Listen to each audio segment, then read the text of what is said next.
Welcome to the Master Your Mix podcast. This podcast is for you if you're a musician or audio engineer looking to create pro-level recordings and mixes from your home studio. My name is Mike Navina. Let's get started. Hey, welcome to the Master Your Mix podcast. My name is Mike Navina, and thanks for hanging out with me today. Today, my guest is Nicky Howard, and if you're not familiar with him, he is a UK-based mastering engineer. He's worked alongside many Grammy-winning and nominated artists, producers, and mix engineers, including Rhymefest and Kipper Eldridge. And in this conversation, we talk a lot about the art of listening and how to become good at critically listening to stuff, and what kind of little details you need to be listening to as you're mixing songs or mastering them so that you can then use your skills to fix any issues or make a track sound much more polished. And this is definitely something that if you're someone going into mixing or mastering, you need to learn how to be able to hone in on instruments and hone in on their frequencies and all that kind of stuff, because that is really the secret to being able to make tracks work well with each other. You need to be able to isolate things, but you also need to be able to look at things from the big picture. And Nicky talks a lot about the idea of not getting caught too much in the technical side of things. Obviously, you need to know the technical side of things, but more being able to take a look at the entire song as a whole and looking at the song as like art in itself and finding the things that make you move or that make you feel stuff, and then being able to accentuate those things. Or conversely, if you're finding something that's causing problems, how to fix those things as well. So yeah, it's a really interesting topic and definitely something that's going to be useful for you. We also talk a lot about Nicky's transition from being in an analog studio to being all in the box. Now, I know that these days, we've heard it before on the podcast that the argument of analog versus digital, the divide is definitely becoming smaller and smaller and smaller, right? But Nicky also gives us some really interesting perspective on how maybe it's not about the sonics of analog versus digital that we should be focusing on. Maybe it has to do with the other benefits that are really beneficial to anyone running a business. So it's definitely an interesting topic as well. So with that said, I think you're going to really enjoy this episode. So let's just jump into it. Nicky Howard, thank you so much for being on the Master Your Mix podcast. How's it going, man? Not too bad. Thank you for having me. Of course. For people who might not be familiar with you and who you are, what you do, and maybe some of the artists that you've worked with, can you give us that story on how you ultimately got into this and what you're up to? Absolutely, yeah. So I'm a mastering engineer based in Yorkshire, UK. I've been doing this for 14 years independently. And yeah, I just love music. And, it's one of those things where, I get to do my passion every day, which is, listening to music all day long. I mean, who could ask for a better job? I've been doing it. I've been in the pro audio sort of industry, working away for at least sort of 20 years professionally. And then, before that, tinkering away with music since I was about 16. So yeah, I've had a long journey here, as most people who end up in mastering tend to do. You don't really sort of start off saying I'm going to be a mastering engineer. It tends to be a sort of a long journey into actually becoming a mastering engineer and deciding that that's what you want to do. But yeah, started off way back in the day, making my own music, producing stuff, trying on all the different hats, seeing which hats fit, mixing songs. I DJ'd as well, because I would do a lot of dance music sort of stuff as well. So I started off when I was DJing, producing dance music, and that was kind of my full-time thing after I left university. At university, I did I did a degree in electronics, so I actually did a lot of design of equipment as well. So that was quite interesting and somewhat useful for what I do now. Yeah, having a technical background is always sort of useful to what you do in a studio. It's not the be all and end all, but it is very useful to have. So yeah, just kind of work my way through trying different things. And yeah, it just kind of culminated in when I sort of decided, what do I want to do for a career? It was mastering that just really spoke to me. And that was the thing that I was passionate about. It was the thing that allowed me to listen to music all day long. And, there's different attributes to different people and stuff. And this was just the one that fitted my personality and the way that I see the world and experience sort of music and things like that, that really, it spoke to me sort of thing in a way. So yeah. That's cool. And that's really sort of what I do and what I'm about, really. So yeah. Awesome. You talked about kind of that whole journey of like trying different areas of the music industry, and working on mixing and then ultimately ending up on mastering. What do you think it was that ultimately made mastering stand out for you as opposed to mixing? Because I feel like a lot of people go through that same journey and they think that like mixing is like the big thing to do, and maybe they stumble on mastering. So yeah, curious to know what that journey was like for you. It's interesting. For me, it's kind of like with the whole sort of production side and doing your own thing, there's different things that come with that. So when you're trying to sort of create art and actually being the artist and then you're just going on to sort of the production stuff, that's kind of they all kind of, it's like a sort of like, it all leads into one another. So and they've all got kind of different pros and cons to them, and different bits that are exciting, different parts that are difficult, and I think that it's more of a, for me, it was more of, once I'd kind of experienced all of sort of the whole process from being the artist right through to having a finished record released, and I'd seen all that, I'd done all that. It was just the fact that mastering is this kind of final piece of the puzzle, and you're listening to this music and you're just getting this chance to experience someone's art for the first time. That just, to me, is just kind of, it's magic. It's like someone sends you a record and no one's heard it before, and sometimes they've been working on it for a long time, and and you're the first person to hear it, and they're kind of trusting you to put your ear on it and experience it as a first time listener for the first time. That's kind of, for me, that's just it. That's what really sort of excites me and motivates me. It's just kind of beautiful being in that situation. With the other sort of jobs that I experience, for me, and the way that I am, it was just, I haven't got the concentration span to sort of be, a mixer. I think you need to be a certain breed of animal for that, which is, some people love it and they're great at that. Got to have a lot of patience. You can be listening to the same song for the whole day, whereas when I'm mastering, I could be doing, 5, 6, 10 songs in a whole day. I can get through a whole album, and that's kind of the way that I am. That speaks much more to me. That's more like being a listener to music and just being able to experience and, enjoy music, rather than being bogged down on more of the fine details in the actual production, stuff like that, and the mixing and things like that.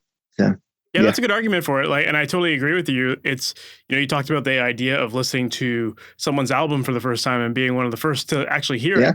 In mastering, I mean, you do get that luxury because they've already put together the song. They've already like mixed it so that everything sounds like a song. So you truly are hearing it for the first time as a finished record, as opposed to being the one that has to like put it together, So absolutely, yeah. And when you get through, when you're doing production stuff, and the artist might come to you with an idea, and it could be just a really rough sketch of an idea, and you've got to kind of have a completely different mindset and a different mentality, and kind of flesh out that idea with them. And that can be a long and sort of very involved process.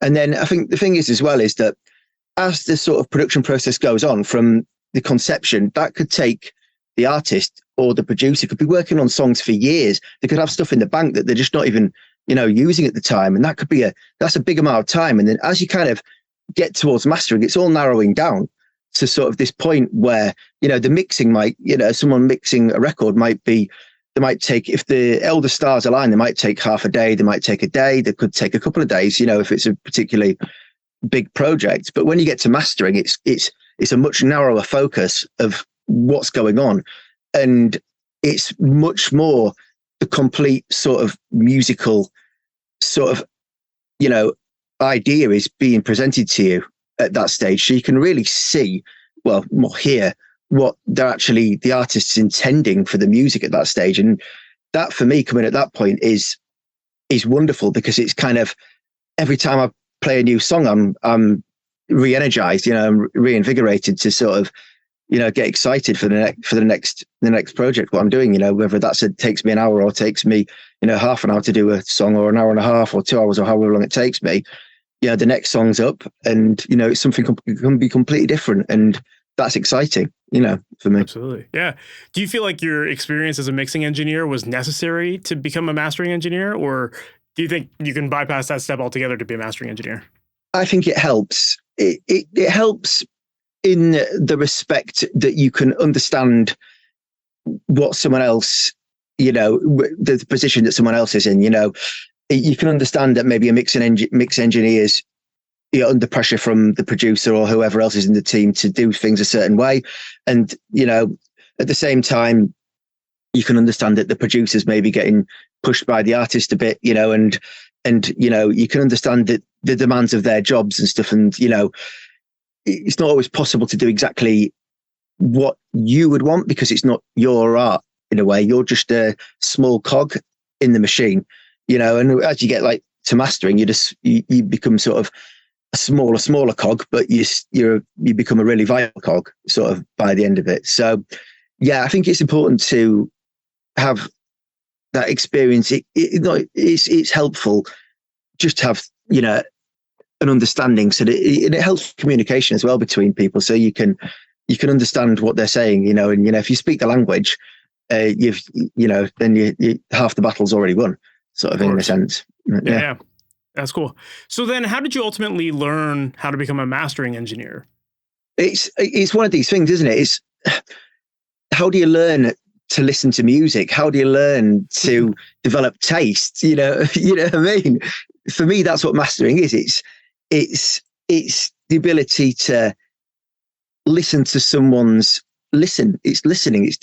Mastering is the art of listening. It really is. You're listening to music. You're listening to your clients. You're listening to the record label. You're listening to the whoever else is involved in the project, whoever is collaborating in that. You've got to listen to all these people. Then ultimately, you've got to listen to the music, and you've got to you've got to let that kind of drive what you're doing. I mean, yeah, as far as actual training stuff, I mean, the first studios I worked in were kind of, how do you say it? They were kind of, back road kind of places. They weren't, these institutions and stuff. I'd come out of university and I just went into any old studios I could get my hands on and started working, and I was doing interning stuff, and ultimately I worked my way up and I was doing all sorts in there, and then I ended up being sort of the go-to guy for the mastering and stuff. And some of the things that they were teaching in there, or not teaching, they were just doing, and I was just monkey see monkey doing. Some of the stuff in there I wouldn't even dream of even attempting now. There was a lot of it was a few years ago, so there was a lot of redlining stuff, shall we say, and going for level sort of over at all costs sort of thing. So yeah, and I think over the years it's just been a constant development. Really, it's like I don't think you ever really stop learning to listen in a way, because there's always something new and exciting that catches your attention. I mean, even if you just listening in general, if you go out and sit in a park somewhere, like I sat in a park in New York once and I just sat there and listened, and it was just beautiful. It was madness. There's just so many things flying around all over the place. Your mind is going crazy, and you're training yourself to listen at that point. It's just beautiful. Then on the opposite end of the spectrum, you can go and sit in the woods and it can be completely silent, and you think it's silent at first, and then the more you listen, the more you hear tiny little things going on, and then suddenly everything comes alive, and your senses are heightened. It's, for me, that's kind of all part of becoming a mastering engineer and training. It's really all about listening, and with music it never stops, because there's always something new and exciting around the corner, that you can really, you hear something new and it catches your attention, and suddenly you're excited again and you're listening, and trends change through time.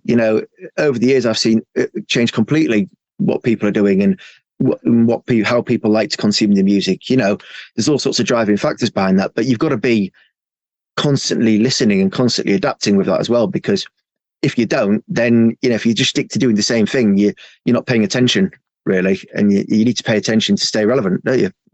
Yeah, no, that's absolutely true. And I agree with you. I think that, when it comes to whether it's mastering or even just as a mixing engineer, like anyone who's working on audio, you have to refine your ears so that you can pick out those little granular bits, because that's what this is all about, right? It's like, it's not just hearing, but it's not even just hearing that sound. It's then also being able to analyze it and understand like the frequency and the dynamics of it and like the envelopes of them and like all that kind of stuff. All of that comes together.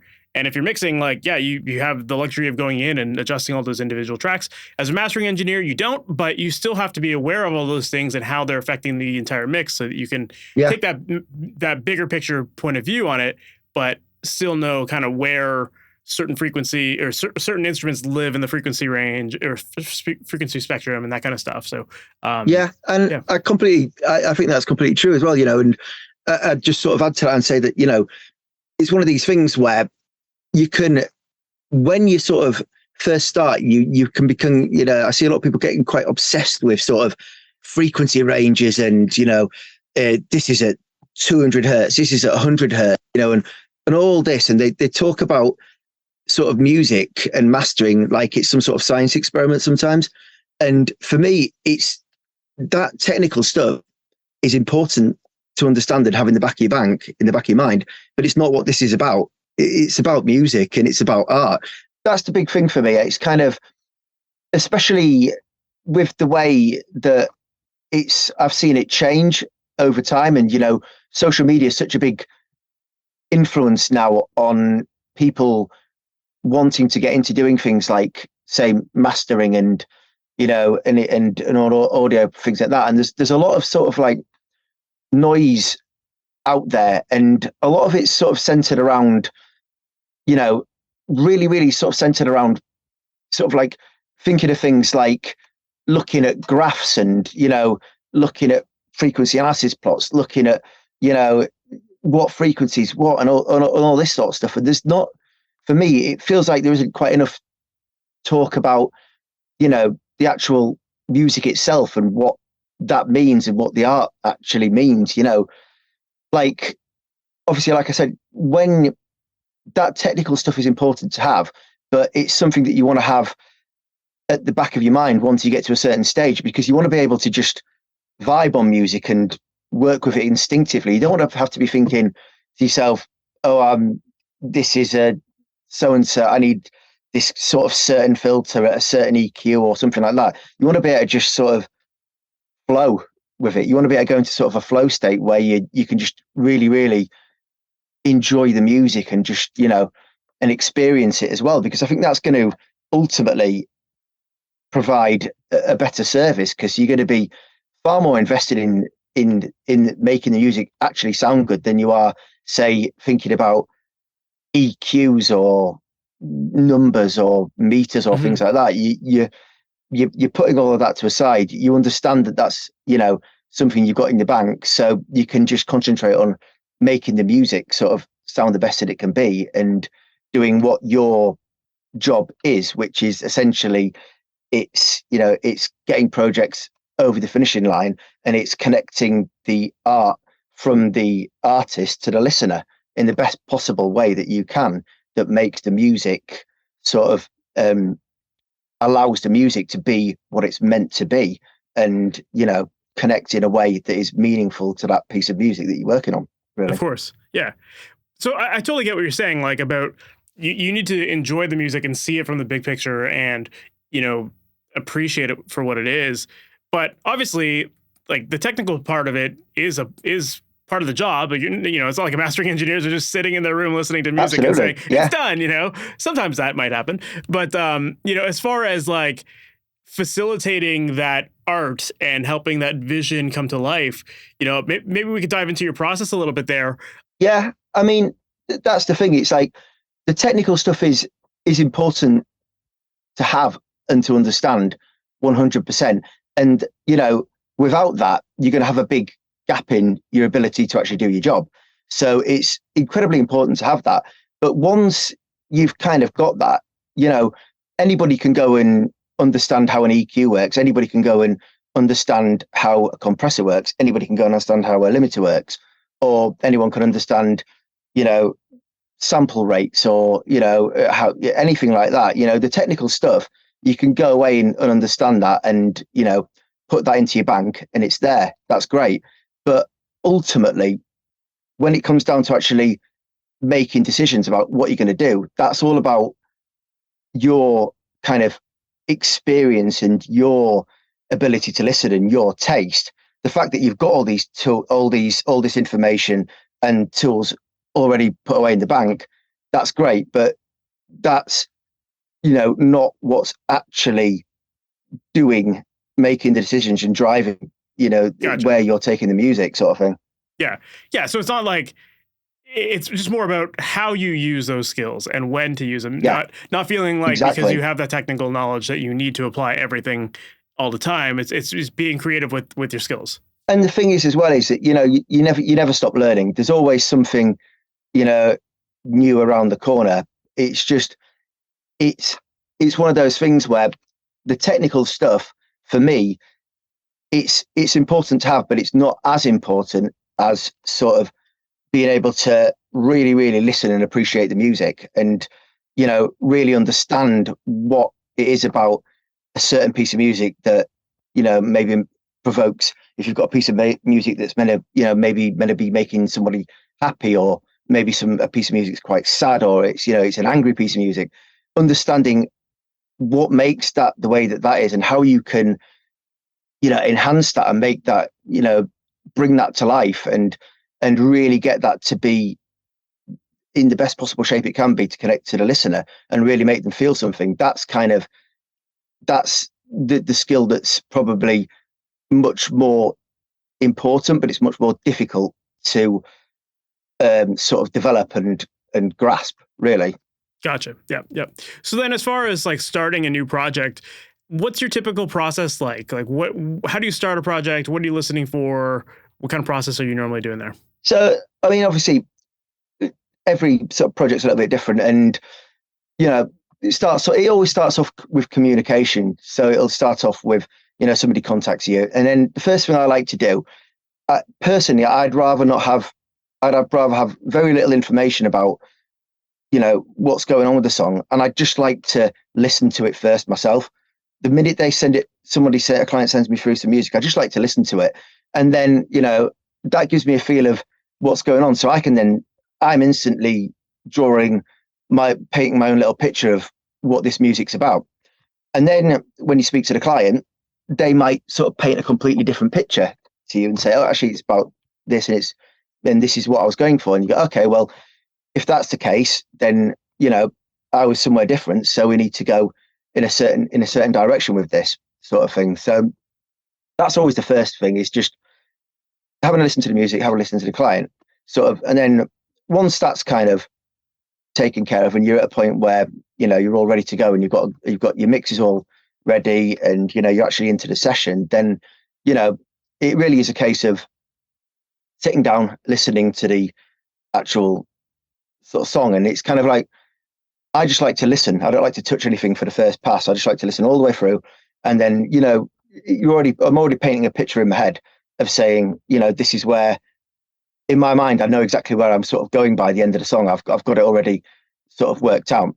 And then, then I can start to go, okay, now I'm going to start to paint the picture, and I'll start to I might need to do a certain thing somewhere, and I might, might need to do a certain other thing. And, and then just slowly but surely work your way towards the destination that we need to be, until you actually arrive at the destination. And then, you can sit back and, say, okay, we'll have another pass all the way through and make sure that I'm good there, and sort of thing. But yeah, I mean, I can go into more detail if you want, but that's kind of a broad sort of overview of what I do. Obviously, there's a lot of QC involved in mastering as well. So everything that's finished is sort of QC'd, and then you've got to QC absolutely everything before you send it all back and stuff like that. But yeah, broadly speaking, that's kind of how I sort of go about things, really. For sure.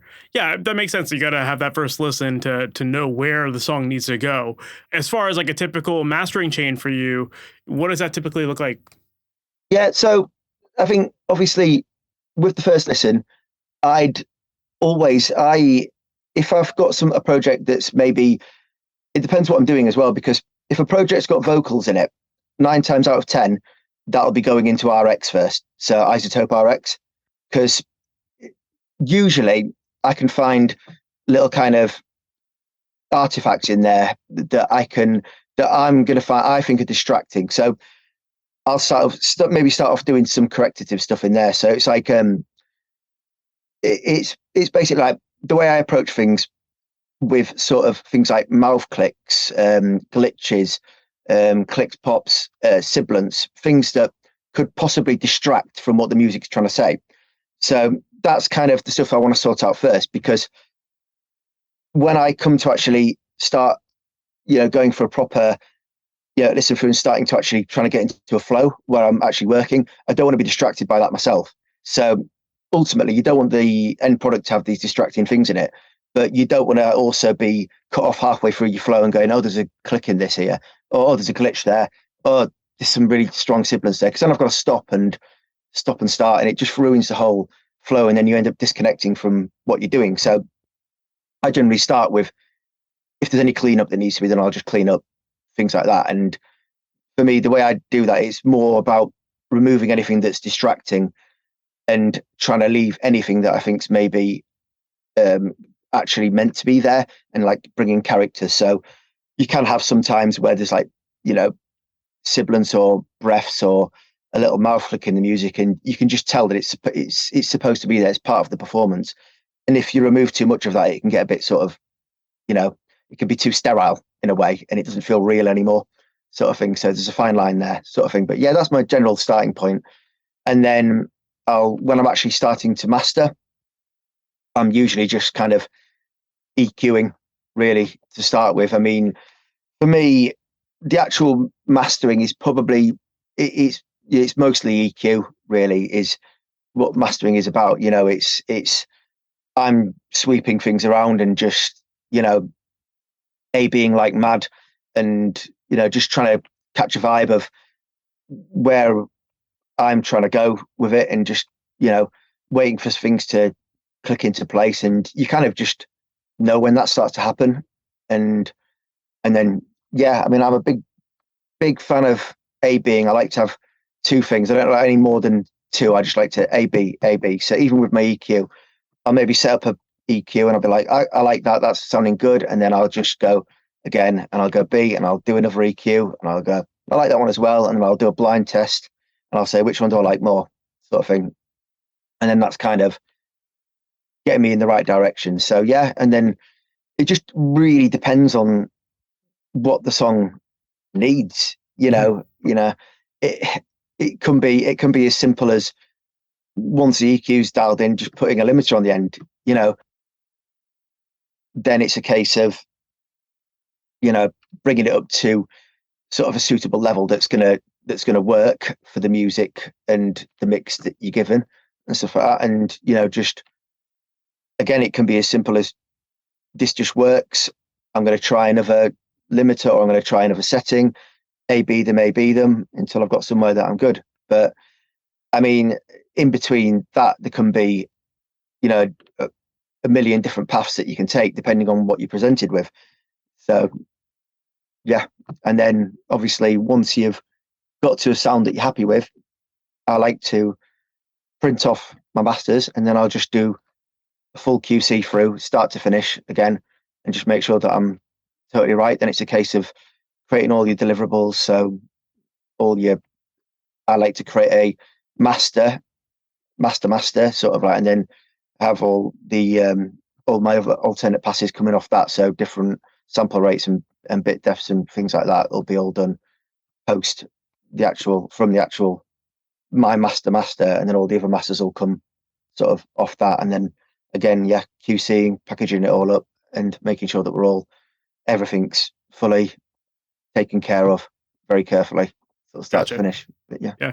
You touched on levels a bit there, and mastering is always kind of associated with the conversation around levels. So when it comes to shooting for target loudness, that kind of thing, Is there a specific number you like to aim for in general, or obviously it's going to depend on the song and the genres and that kind of thing? But I'm a firm believer that, it's the saying, isn't it? There's no levels in art. What's a number that works? I'm not in, I try not to think of it like a,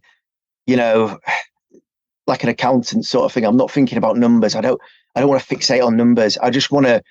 I want to feel what the record's saying. And is it, is that sort of, if I'm limiting and I'll often drag the threshold with my eyes shut sometimes just to see where I end up, and you'd be surprised how different you can land on things, where I do that with EQ as well. I'll sometimes be sweeping around with my eyes shut, just going, can I catch a vibe, see what's going to happen? And then you open your eyes and you go, that sounds great. And you go, wow, I'd have never done that if I'd have been looking at the screen. It just wouldn't have happened if we were looking at the EQ, and same thing with like levels. I'm just like, I'm doing what I think's bringing a positive benefit to the music. If that's kind of bringing that density to the song, and and that's what it's wanting, and that's what the music's saying it needs, then I'll be pushing.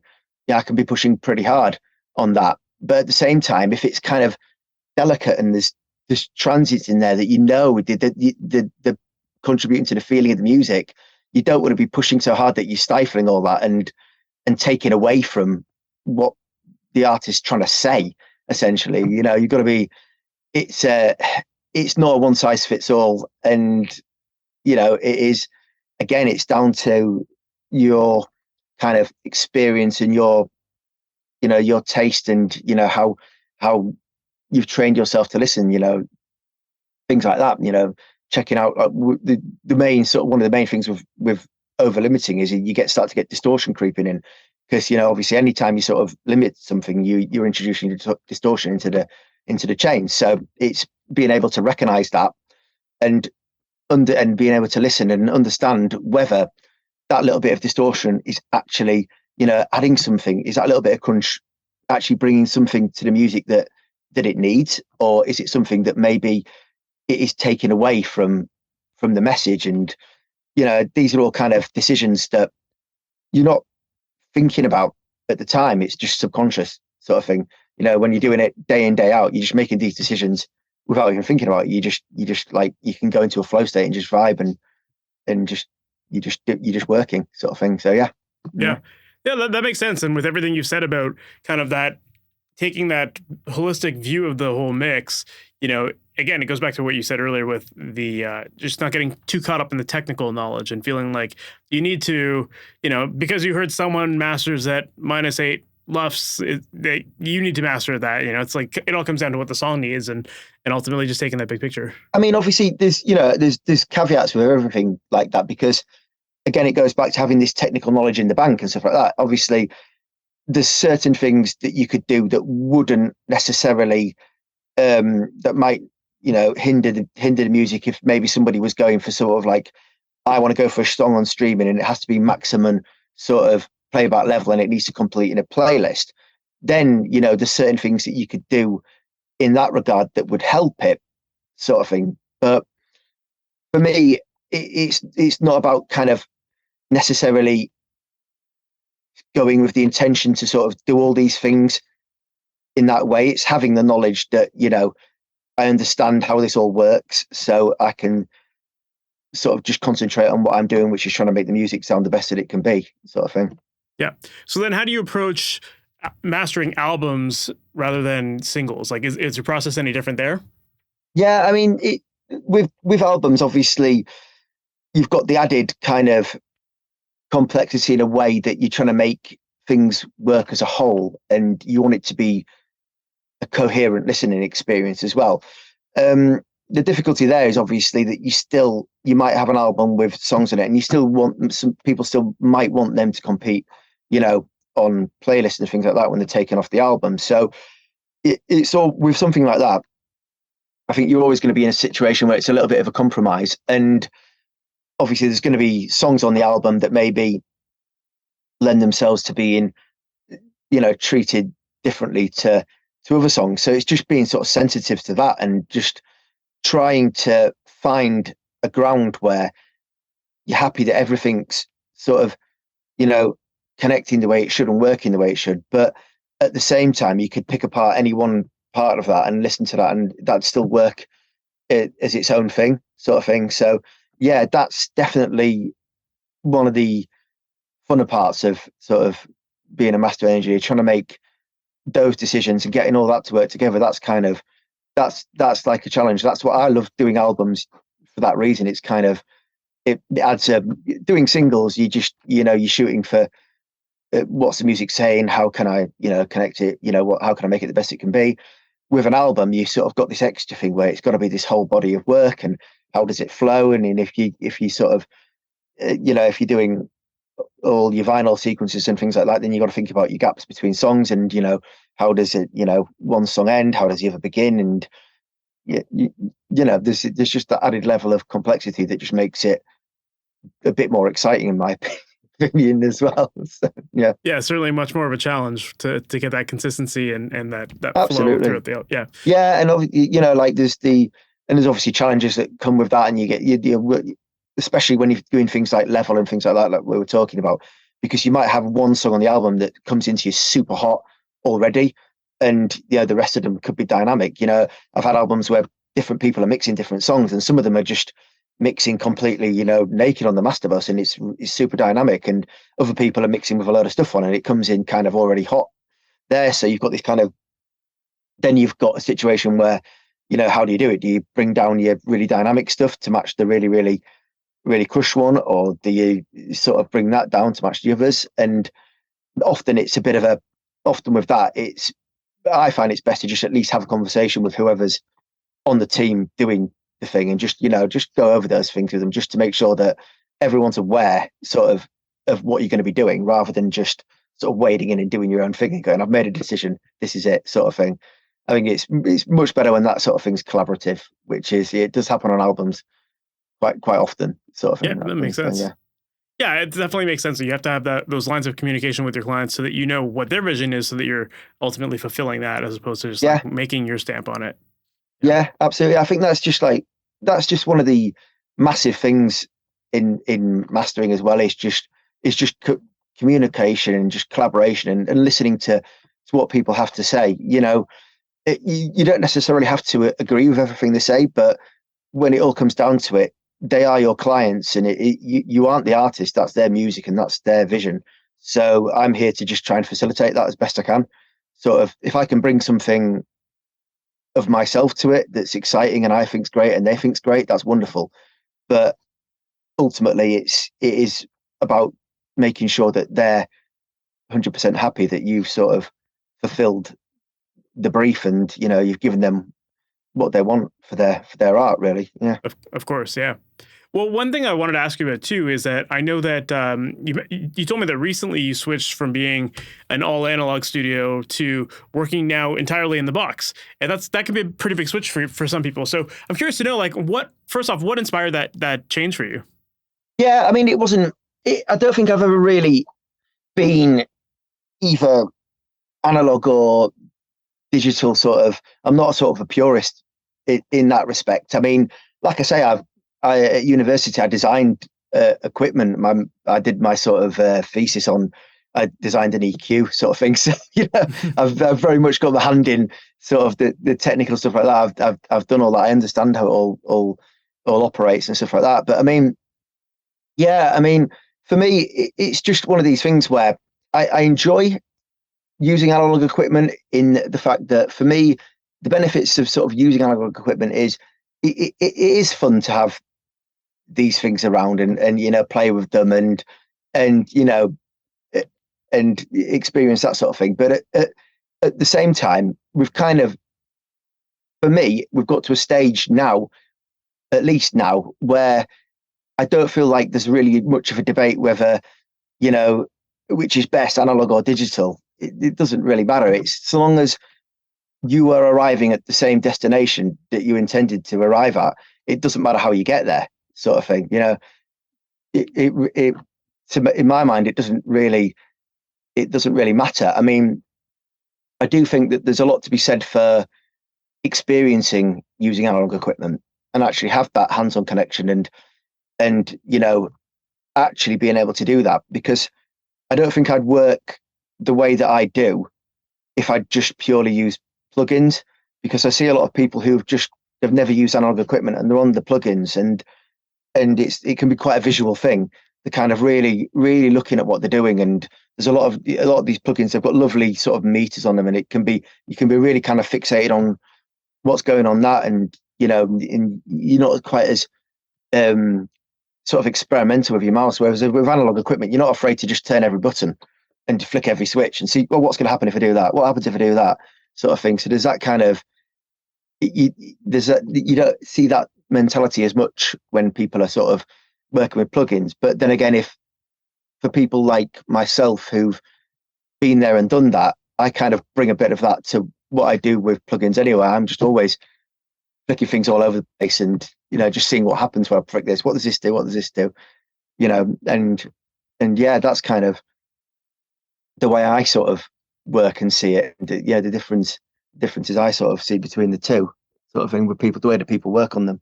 Gotcha. So then, like, obviously, if you didn't really care about like analog versus digital, but you already had that analog gear, like, what ultimately made that decision?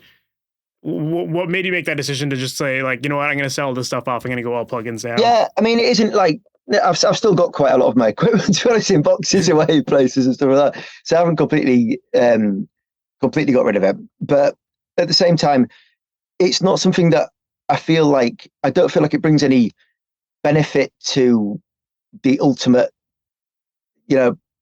destination that I'm going for, the ultimate sort of goal of what I'm doing. I don't feel like I'm getting any benefit from using the actual analog equipment the way that I maybe did 10 years ago, when there were certain things that you could do in there that it just wasn't quite there with the software. You could kind of, whenever you did a blind A/B test, you'd kind of land on the analog equipment. Whereas now, whenever I do a blind test with my analog stuff and digital processing, it's kind of like toss a coin where you're going to land. It really, really just isn't sort of something that I feel passionately there's that big a difference to the sound quality that it warrants kind of one way or the other. So ultimately for me, it's kind of more like what fits with what I'm doing and what's going to be, better for the way that I'm working. And for me, it's that thing again, whereas I'm listening to a client and trying to deliver for them on their music.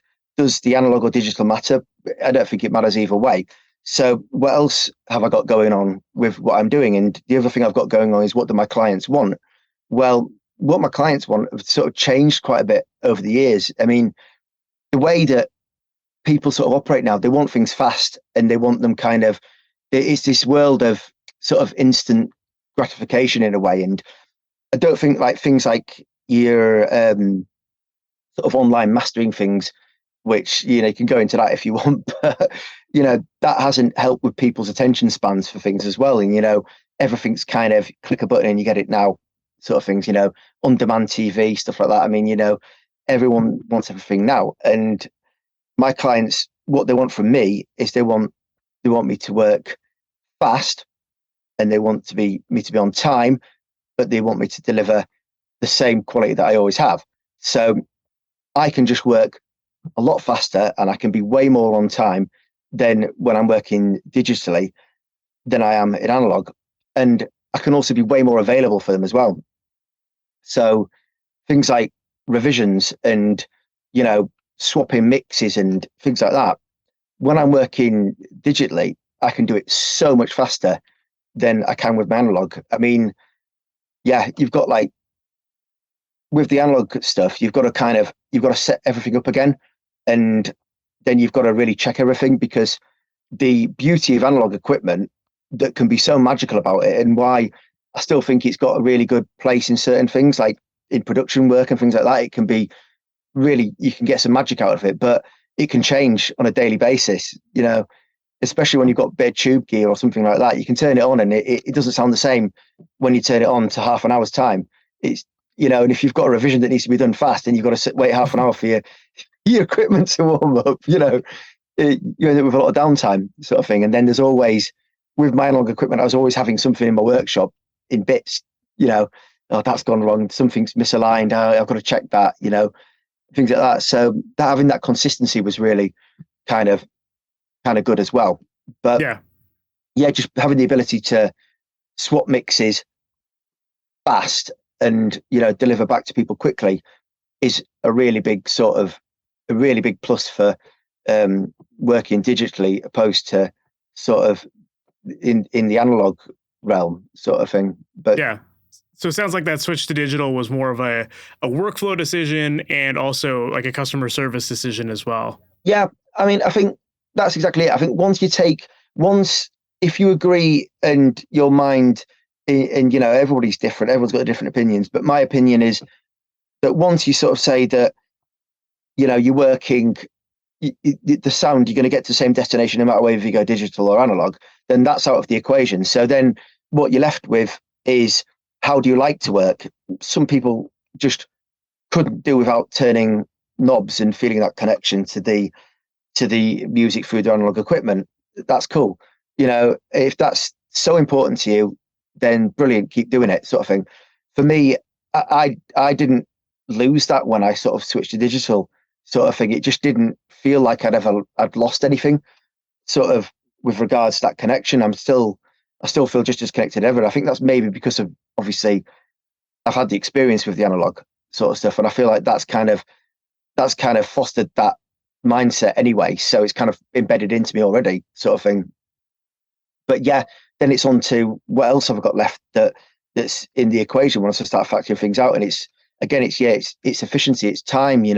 People want things faster than ever these days. And the other thing is, once you start working on slightly larger projects with more people involved, it can get complex and the pressures can get even more intense. Like, people have deadlines and you can't miss these deadlines, and there becomes sort of a certain pressure there. If you're working with maybe an indie artist, the pressure on a deadline maybe that they might not have even scheduled a release yet, so that pressure on that deadline isn't as necessarily, it isn't there as much. There's other pressures, but that pressure to deliver on time and really on time and be available to them 24/7 isn't as strong as maybe working on maybe a project with a major label.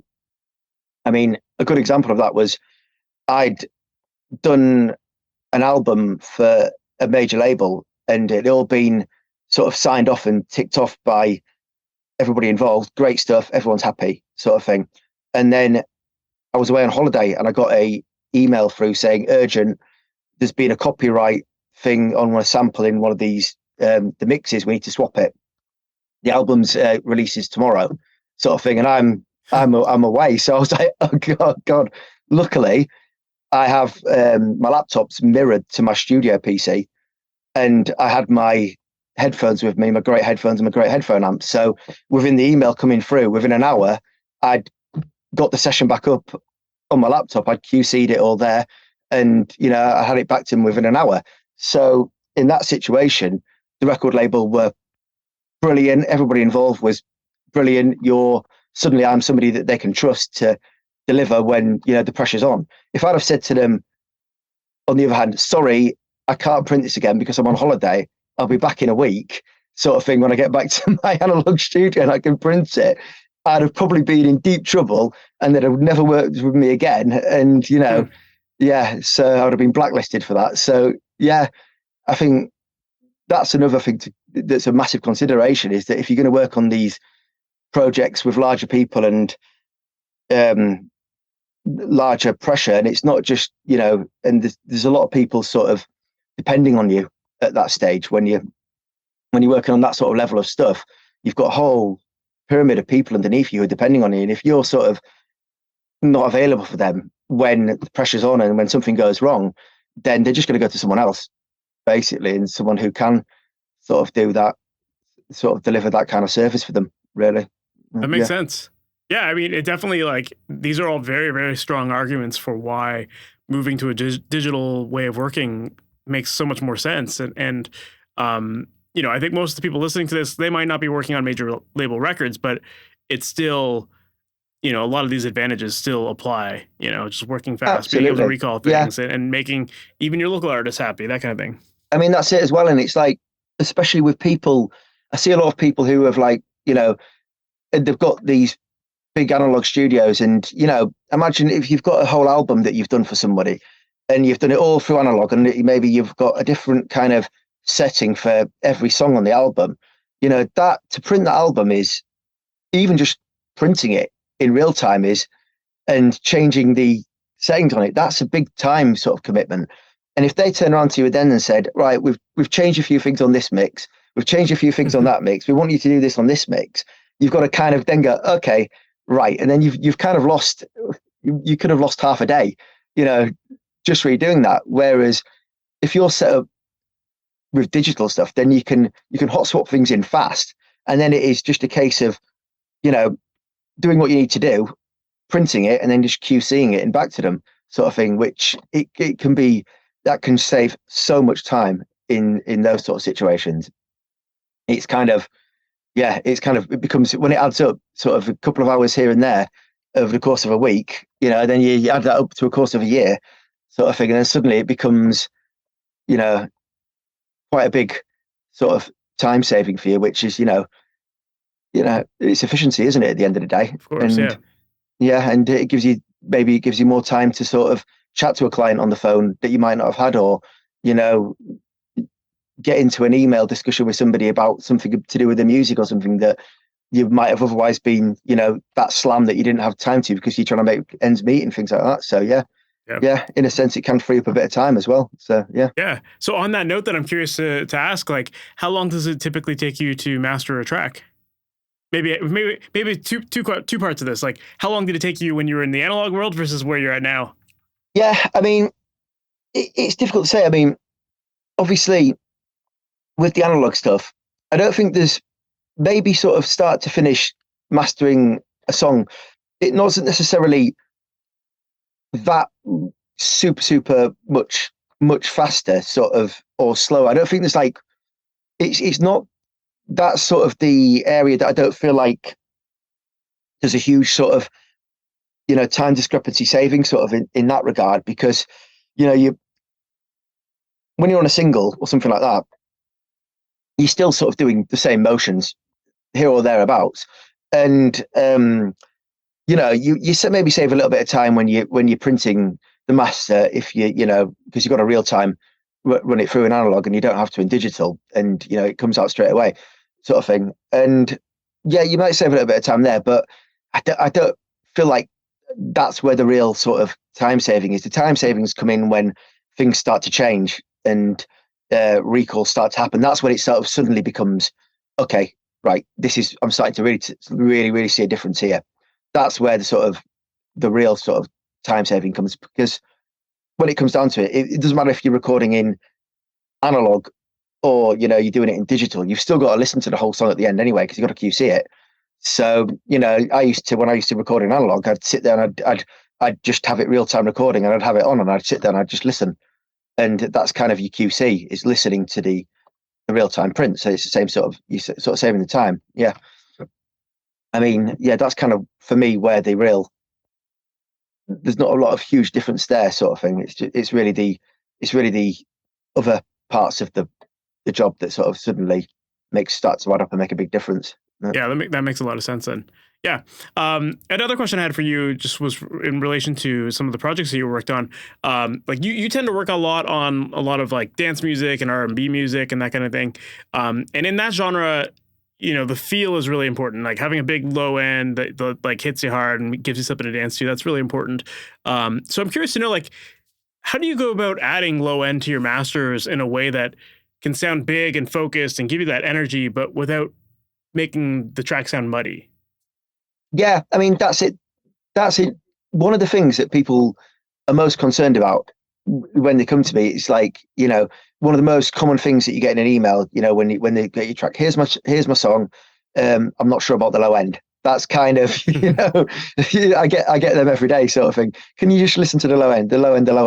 And it's completely understandable, because, that is an area that is notoriously difficult to monitor, unless you've got a really good room and you've got really good monitors. It's always going to be sort of that sort of slight sort of into the unknown, I guess. So yeah, I mean, for low end, again, I do it. It's for me. It's all about feel, and that feel comes with the trust that I trust my room and I trust my monitoring to give me an accurate representation of everything, and that I understand,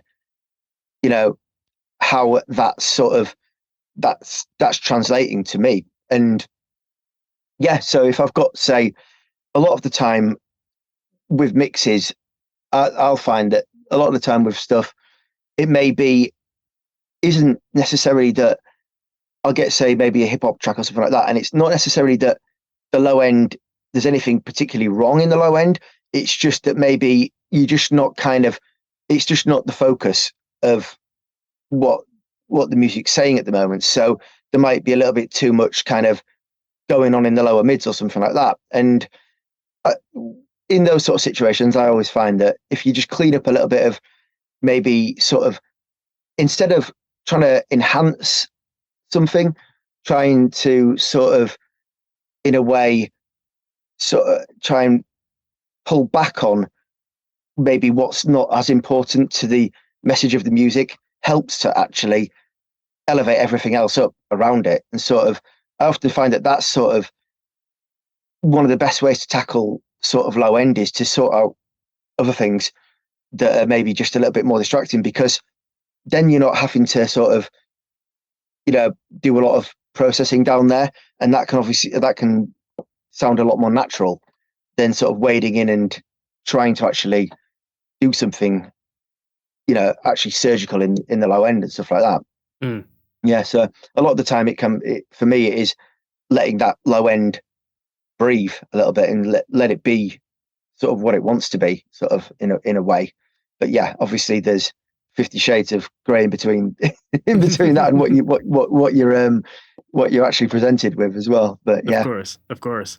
So then in the end, like, how do you know when you're done with a master, and what makes a great mastered mix, in your opinion?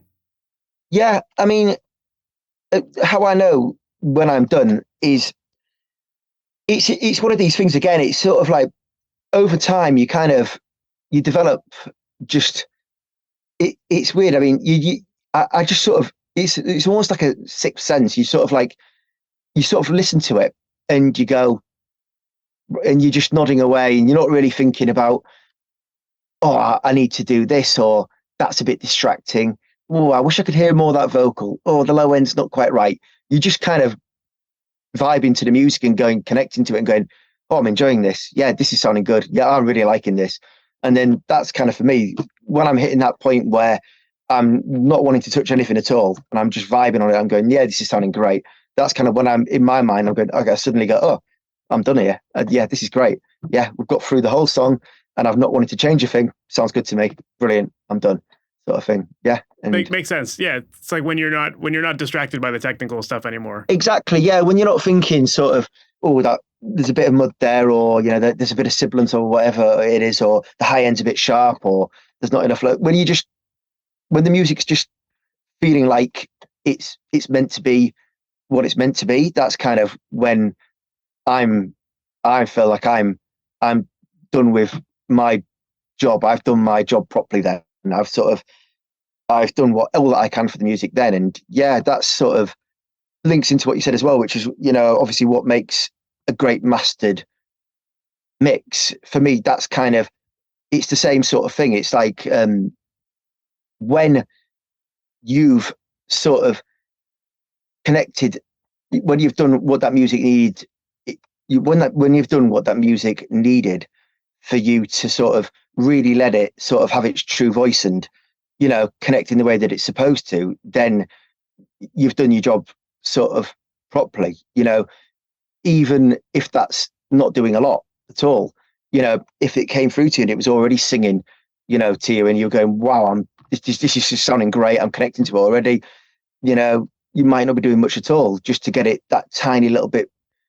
It's just trying to find that extra little bit. Or on the other side of the coin, it might come into it, it might need, you to dig in quite a lot, and, you might be doing quite a bit of stuff to it. But ultimately, when you're listening to it and you're thinking to yourself, this is what I believe the artist intended for their music, then, and I believe it's going to connect to the listener in a way that the artist intended, then you've done your job, and that's good. And you just hope that the client agrees with you as well when you send it back. Absolutely, man. Well, Nicky, this has been great. It's been great to learn more about your process and, what that transition you made from analog to digital and how it's impacted your business and customer service and all that stuff. I think that's all really important stuff for people to hear. Because, a lot of people still feel like, oh, people say analog's better, but I think you just presented a really great argument for why it's not. And I think the thing is as well, the way I see it as well is that there is a lot of you do see a lot of pictures of people surrounded by analog gear and stuff like that. And there can be this kind of, this thing where maybe people who are just starting the journey might look at that and think to themselves, I need that stuff to do that job. I need all that gear to be a proper mastering engineer. I'm not a real mastering engineer until I've got all that. And I just don't think that's necessarily the case. I think you could be if you look at the top mastering engineers in the world, a lot of them are working in the box now. Whether or not they're presenting themselves like that or not, I know for a fact that a lot of them are. I mean, if you listen to a lot of your favorite records, on the new music, sort of Spotify or whatever, a lot of them are mastered in the box these days. So I don't think there's that pressure. I don't want people to feel that pressure that they have to have this analog studio to be able to be a successful mastering engineer. But at the same time, I wouldn't discourage anyone from going out and trying analog gear and seeing if it feels right for them, and experiencing that, because there's a lot that can be taken away from the experience of using a really good bit of analog gear and getting your hands on it and getting dirty. You learn a lot, and it's anything that you learn is never wasted knowledge. It's always with you, and you can always use it in some way. So yeah, of course, love that, man. Well, if people want to learn more about you, follow you online, maybe even work with you, what's the best way for them to do that? Yeah, so website nickyhoward.co.uk. And my Instagram, which I occasionally post on if I've got time, is at Mastered by Nicky. Awesome. This has been great, man. Thanks. Thank you very much for doing this. Really appreciate it. Yeah, thank you very much for having me. So that was my chat with Nicky Howard, and I enjoyed diving into the concept of learning how to listen critically and a lot of the little details that you need to pay attention to. And it definitely shows in his work. And, it was interesting to hear him talk about how one of the first things that he does in his mastering projects is how he'll go in and fix vocal artifacts. That's something that a lot of mastering engineers haven't talked about on this podcast. And, it's an interesting perspective of, kind of cleaning up the track before you even start the quote unquote mastering side of things. So, obviously when you have your ears dialed in, you start to hear things that are going to bother you. So as a mastering engineer, you have to use your expertise to really make sure that your tracks sound clean and polished and that people are ultimately getting delivered the best version of that song possible. So yeah, I thought it was really cool to talk about that. And then I also really enjoyed learning more about his reasons for switching from analog to digital. And I thought that it was really interesting that he brought up the idea of it being more of a decision for customer service, because so many people will debate analog versus digital.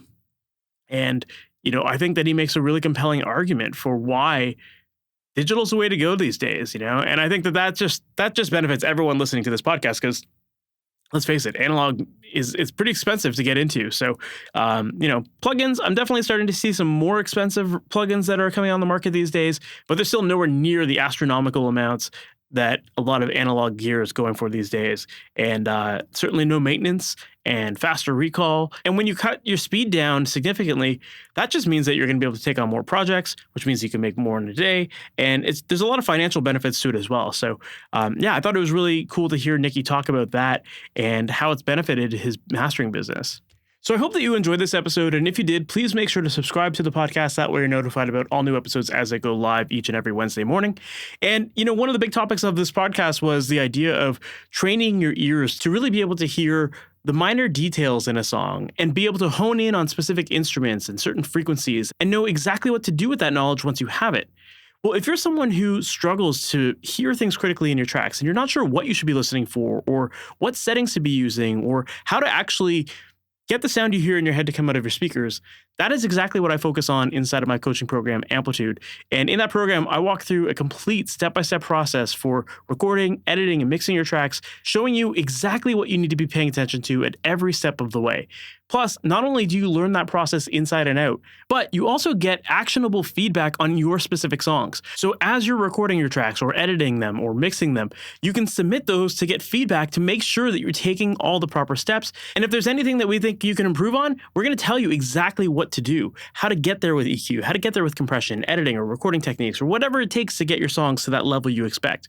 So if you're interested in learning more about this program, make sure to visit masteryourmix.com/amplitude, and that's where you can find all the details of the program there. And then there's a form on there. I'd love for you to fill it out. And then I'd love to hop on a call with you to learn more about you and your goals and your current processes to be able to pick out where you might be able to see the fastest improvement and what areas we could focus on inside of this program. This program is entirely customized to you. It isn't some generic thing that is relevant to you and your projects. This is very specific to you and your needs and where you're at right now and where you can improve the fastest. So again, if you're interested in learning more about this, make sure to visit masteryourmix.com/amplitude to find out all the details.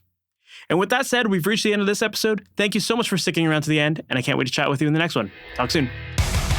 Thanks for listening to the Master Your Mix podcast. Please make sure to subscribe on your favorite podcast app and leave a review. If you have any questions or comments for the podcast, send an email to questions@masteryourmix.com. And for more information on how to create pro recordings from your home studio, visit masteryourmix.com.